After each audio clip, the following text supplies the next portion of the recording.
Good morning, student. This is chapter 3, Nazism and the rise of Hitler. Topic 2, Hitler's rise to power. और हमने पहले ही आपको already बताया था कि हम ये जो चैप्टर जो है वो हम टॉपिक वाइज स्टडी करेंगे। तो देखिए उस समय कैसी कंडीशन है, यहाँ पे पूरा जो हमारा लेक्चर रहेगा वो हिटलर राइज टू पावर, कि पावर में कैसे आता है हिटलर। तो सबसे पहले हम वो बैकग्राउंड में चलते हैं जहां जिस टाइम हिटलर की एंट्री होती है।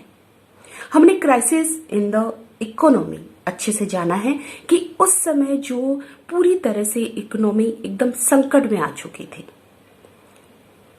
लोग अपनी होप जो है वो खो चुके हैं, पूरी तरह से वो निराश है।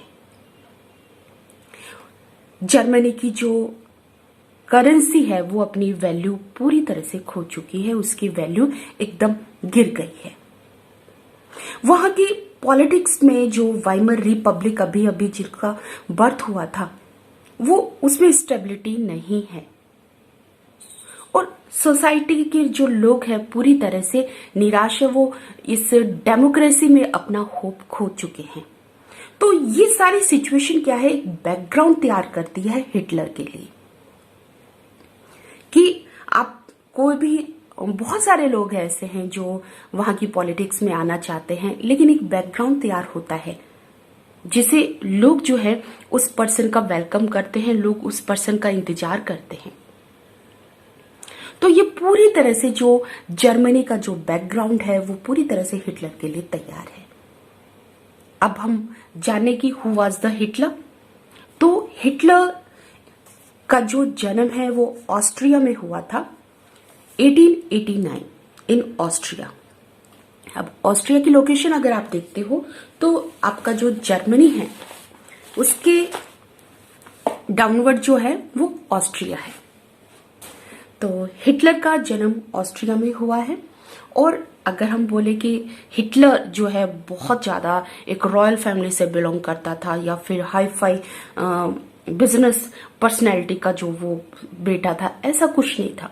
उसकी पूरा जो यूथ की बात करें उसकी, तो पूरी तरह से वो पॉवर्टी के अंदर गरीबी के साथ उसने बिताए हैं। अब फर्स्ट वर्ल्ड वार जब हुआ था तो उसने अपने को एनरोल किया था आर्मी के अंदर, और यहाँ पे कोई आर्मी में वो फाइट करने नहीं गया था, वो एक मैसेंजर, एक जो संदेश वाहक होता है। जैसे आज तो क्या है, इस टाइम तो मीडिया बहुत पावरफुल है, इस टाइम हमारे इलेक्ट्रॉनिक गैजेट भी बहुत यूज किए जाते हैं मैसेज को एक जगह से दूसरी जगह पे पास करने के लिए। लेकिन पहले क्या होता था, युद्ध के मैदान में मैसेंजर्स हुआ करते थे जो कि संदेश वाहक हुआ करते थे, जो एक पार्ट का जो संदेश है दूसरे पार्ट तक पहुंचाते थे। तो यही काम हिटलर का था फर्स्ट वर्ल्ड वार में। लेकिन बिकम वो धीरे धीरे एक कॉर्पोरल बन गया, एक सिपाही बन गया, और उसने अपनी बहादुरी के लिए बहुत सारे मेडल जो है वो इस फर्स्ट वर्ल्ड वार में उसने जीते हैं, अर्न किए हैं। अब जैसे हमने बताया था कि फर्स्ट वर्ल्ड वार के बाद में जो जर्मनी की जो इनर कंडीशन थी वो ये थी कि वहां पे सोल्जर्स को बहुत ज्यादा होनर वगैरह या अप्रिशिएट किया जाता था। तो यहाँ पे फर्स्ट वर्ल्ड वार के बाद में हिटलर को बहुत सारे मेडल्स वगैरह दिए गए। लेकिन जर्मनी की जब हार होती है तो वो पूरी तरह से निराश हो जाता है, डर जाता है, घबरा जाता है। और जब उसे पता चलता है कि जर्मनी ने जो है वर्साइल की ट्रीटी एक्सेप्ट कर ली है, तो वो पूरी तरह से आग बबूला, गुस्सा से आग बबूला हो जाता है। ये चीज एक अपमान जैसी वो सहन नहीं कर पाता है। और जैसे ही फर्स्ट वर्ल्ड वार खत्म होता है 1919 में वो क्या करता है, जर्मन वर्कर्स पार्टी को ज्वाइन कर लेता है। ये एक स्मॉल पार्टी होती है, एक स्मॉल ग्रुप है। लेकिन धीरे धीरे क्या होता है कि he took over the organisation and rename the National Socialist German Workers Party. क्योंकि हिटलर क्या जो है वो शुरू से ही जो है वो एज अ लीडर रहना चाहता है। तो जब इस पार्टी को ज्वाइन करता है तो उसके बाद में धीरे धीरे क्या करता है, वो इस पार्टी को पूरी तरह से अपने कंट्रोल में कर लेता है और रीनेम, उसको एक नया नाम देता है, वो है national Socialist German Workers party. और यही पार्टी आगे चलकर नाजी पार्टी के नाम से जानी गई। अब जो हिटलर का जो प्रोग्राम था आगे के लिए, वो ये था कि 1923 के अंदर उसने एक प्रोग्राम बनाया था, लेकिन ये प्रोग्राम जो है उसका सक्सेस नहीं मिली इस प्रोग्राम को। उसने प्रोग्राम ये बनाया था कि वो बावेरिया जो सिटी है उसके ऊपर कंट्रोल कर लेगा और March two Berlin and capture power. It means Berlin के ऊपर वो अटैक करेगा और पावर को पूरी तरह से अपने कंट्रोल में कर लेगा। लेकिन वो फेल होता है, अरेस्ट कर लिया जाता है और उसके ऊपर आरोप ये लगाया जाता है, ट्रेजन जो है उसके ऊपर आरोप लगाया जाता है राजद्रोह का, देशद्रोह का, एंड लेटर रिलीज्ड, और बाद में उसे छोड़ भी दिया जाता है। लेकिन यहाँ पे हिटलर ने जो एक पार्टी में रहते हुए इतनी बड़ी सोच रखी है कि वो बर्लिन पर अटैक कर कर उसे कैप्चर कर लेगा, लेकिन हाँ, इतने सोर्स उसके पास नहीं थे उस समय, इतना सपोर्ट उसके पास उस समय नहीं था। अरेस्ट कर लिया जाता है और उसके ऊपर चार्ज लगाया जाता है यहाँ पे ट्रीजन का, और फिर उसको रिलीज भी कर दिया जाता है।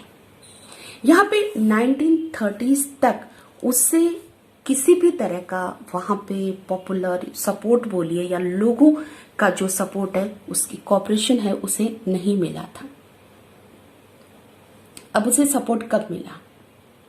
देखिए, इस टाइम में उसने क्या है कि वो चुपचाप नहीं बैठा था, वो अपना पूरा वर्क कर रहा था।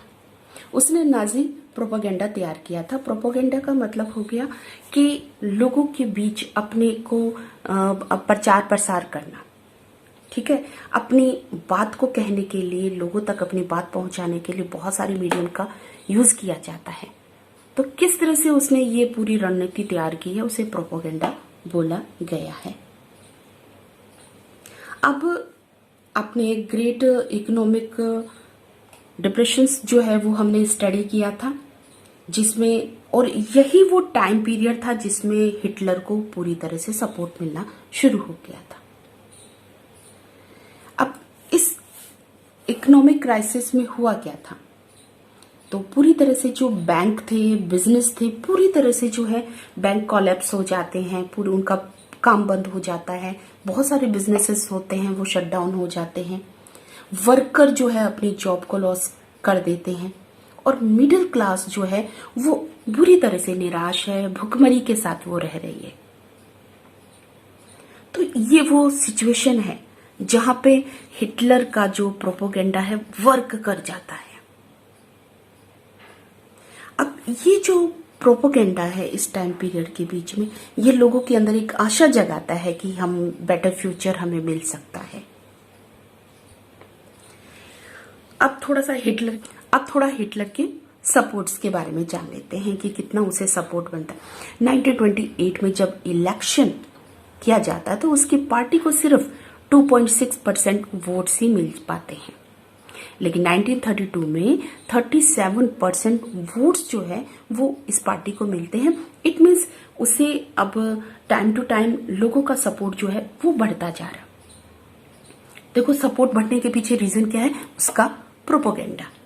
और प्रोपेगेंडा वर्क क्यों कर रहा है, क्योंकि उसे एक बैकग्राउंड तैयार मिला है, एक सिचुएशन उसे मिल चुकी है कि लोग उसे पसंद कर रहे हैं, क्योंकि वो लोग जो पूरी तरह से निराश हो चुके हैं, अब उन्हें एक आशा की किरण दिखाई दे रही है कि हाँ, हिटलर ही वो पर्सन है जो उन्हें बहुत अच्छा फ्यूचर दे सकता है।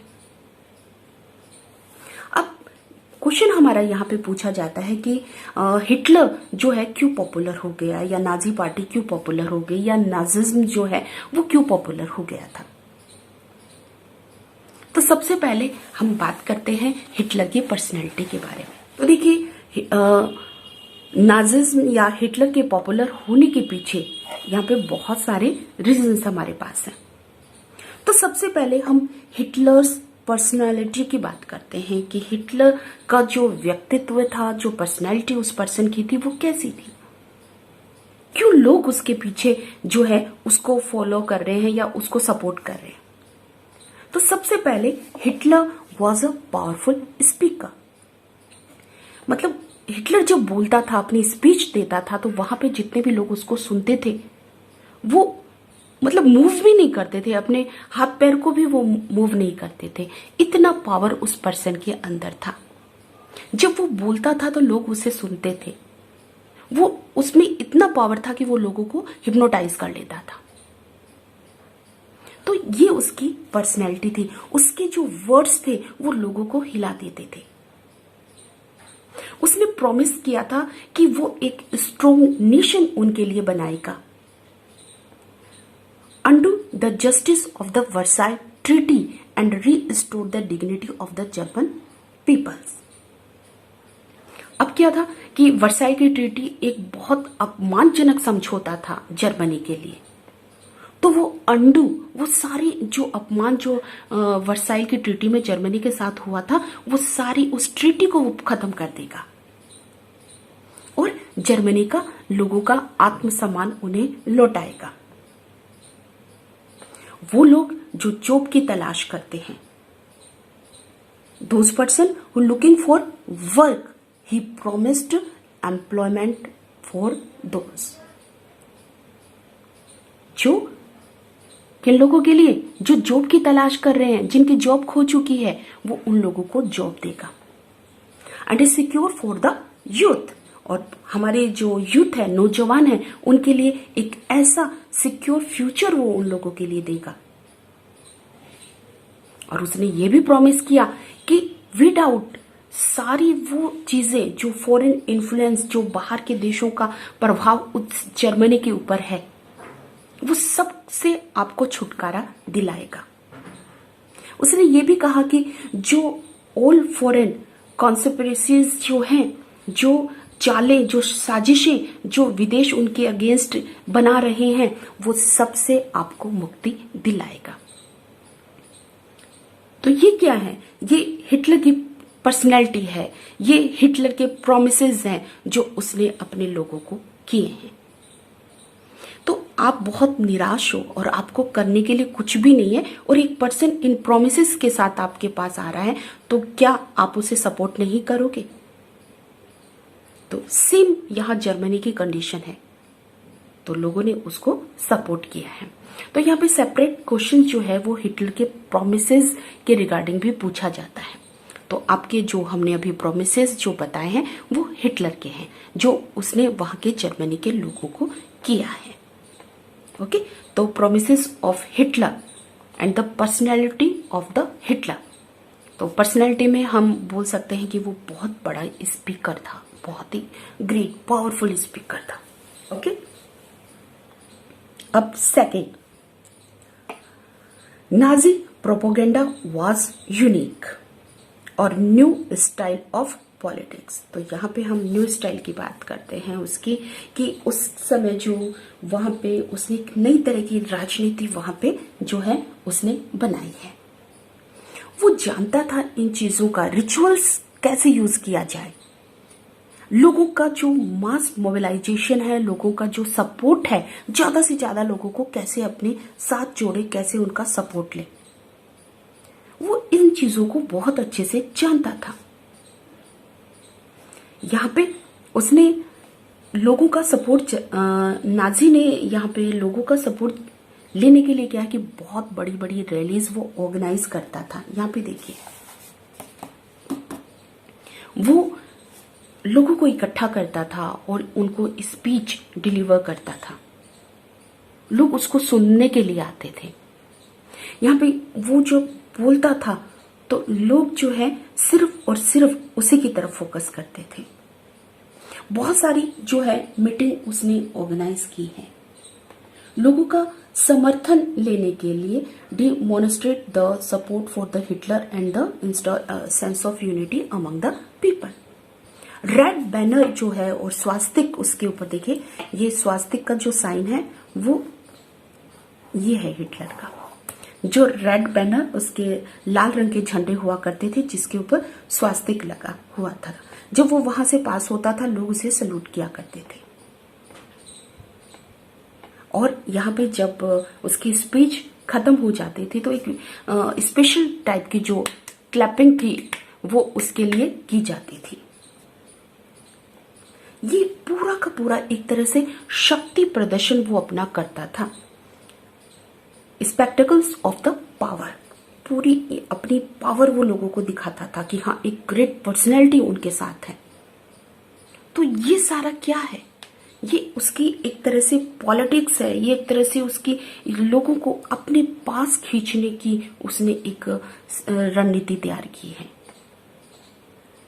और Nazi propaganda was unique propaganda था, हम बताते हैं अब कैसे। और failure of the Weimar Republic, ये 4 ऐसी इंपॉर्टेंट उस समय कंडीशन बन चुकी है कि हिटलर को पावरफुल कर देती है, हिटलर को बहुत ज्यादा जो है लोगों का सपोर्ट मिल जाता है। तो फर्स्ट उसकी पर्सनैलिटी है, और दूसरी न्यू स्टाइल ऑफ पॉलिटिक्स जो हमने अपनी डिस्कस किया था। Failure of Weimar Republic already हम डिस्कस कर चुके हैं अपने प्रीवियस लेक्चर में। तो वाइमर रिपब्लिक पूरी तरह से फेल था क्योंकि वहां पे जो आर्टिकल 48 का यूज किया जा रहा था। प्लस वाइमर रिपब्लिक के फेल होने के पीछे रीजन ये था कि जब भी इलेक्शन होते थे तो कभी भी इससे जो है मेजोरिटी नहीं मिली। जो भी विनर होता था उसे, वोट्स की बात करते हैं तो मेजोरिटी के साथ उसे नहीं मिलते थे, हमेशा कोलिशन गवर्नमेंट ही बनती थी। तो ये सारी चीज क्या है कि हिटलर को पूरी तरह से हिटलर के सपोर्ट में है, जो उसे वहां पे पॉपुलर करती है। अब हमारा जो है नाजी प्रोपेगेंडा वाज यूनिक, अपने आप में ये एक बहुत बड़ा स्किलफुली प्रोजेक्ट है जो हिटलर ने तैयार किया है। ये जो प्रोपेगेंडा जो है वो हिटलर को एज अ मसीहा, एक मसीहा के रूप में प्रेजेंट करता है। A saviour, as someone who had arrived to deliver people from this distress. जो उन लोगों का संकट है, उस संकट से मुक्ति दिलाने वाला सिर्फ और सिर्फ हिटलर है। तो ये चीज जो प्रोपेगेंडा में बताई कि जो तबाही के साथ जो लोग हैं पूरी तरह से तबाह हो गए हैं, हिटलर वो मसीहा है, वो रक्षक है उनका, जो उसे इस तबाही से उबारेगा, इस तबाही से बाहर निकालेगा। It is an image that capture the imagination of the people whose sense of dignity and pride has been shattered। वो लोग जो अपना आत्मसम्मान खो चुके हैं, उन लोगों के लिए हिटलर ही सब कुछ है। तो यहां पे ये पूरी चीजें क्या बता रही है हमें बताया जा रहा है कि हिटलर की पर्सनैलिटी, उसका प्रोपेगेंडा, उसका जो पॉलिटिक्स की जो स्टाइल है, और वाइमर रिपब्लिक जो बुरी तरह से फेल हो चुका है, ये सारी चीजें मिलकर हिटलर को पॉपुलर करती हैं। तो क्लियर दिस कि हिटलर जो है वो पावर में क्यों आया। अब देखिए हम थोड़े से इंपॉर्टेंट क्वेश्चंस के बारे में यहाँ पे डिस्कशन करते हैं। जनरली आपको प्रॉब्लम होती है कि क्वेश्चन के आंसर्स आपको नहीं मिल पाते हैं, तो जो भी क्वेश्चंस बनते हैं वो फ्रॉम द बुक ही होते हैं आपके। तो सबसे पहले हिटलर के बारे में बात करते हैं। Who was the Hitler? तो हिटलर यहाँ आपका वो पर्सन है जिसका जन्म ऑस्ट्रिया में हुआ है और गरीबी के साथ उसने अपने यूथ को स्पेंड किया है। फर्स्ट वर्ल्ड वॉर में उसने एनरोल्ड किया है और बहुत सारे ब्रेवरी के मेडल्स उसे दिए गए।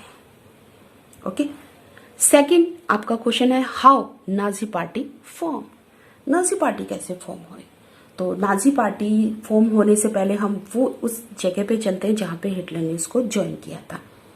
जब हिटलर ने इसे एक स्मॉल ग्रुप को ज्वाइन किया था, उस समय उस पार्टी का नाम था जर्मन वर्कर्स पार्टी, और धीरे इसका जो रीनेम कर दिया गया था वो था national Socialist German Workers party, और यही पार्टी आगे चल के नाजी पार्टी के नाम से जाना जाता है। Why was Nazi propaganda appreciated? तो नाजी प्रोपेगेंडा एप्रिशिएट किया गया था लोगों के द्वारा, तो उसके पीछे है कि ग्रेट जो इकोनॉमिक डिप्रेशन था वहां पे क्या है कि बैंक वगैरह जो बंद हो गए थे, पूरी तरह से बिजनेस ठप हो गए थे, वहां पे ये जो है नाजी प्रोपोगेंडा जो है उनको पूरी तरह से राहत दे रहा था। तो इसलिए नाजी प्रोपोगेंडा को अप्रिशिएट किया जा रहा था।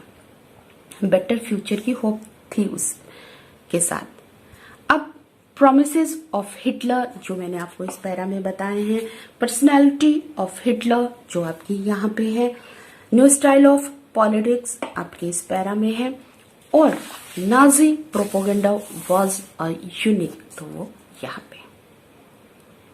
ओके, तो क्लियर है आपका यहाँ पे कि हिटलर के पावर, ऐसा नहीं है कि ये पर्सन जंप लगाता है और उसको लोग सपोर्ट कर देते हैं। कुछ हद तक इस पर्सन का वर्क भी है जो लोगों को अपनी ओर अट्रैक्ट कर रहा है। Okay, clear? Thank you.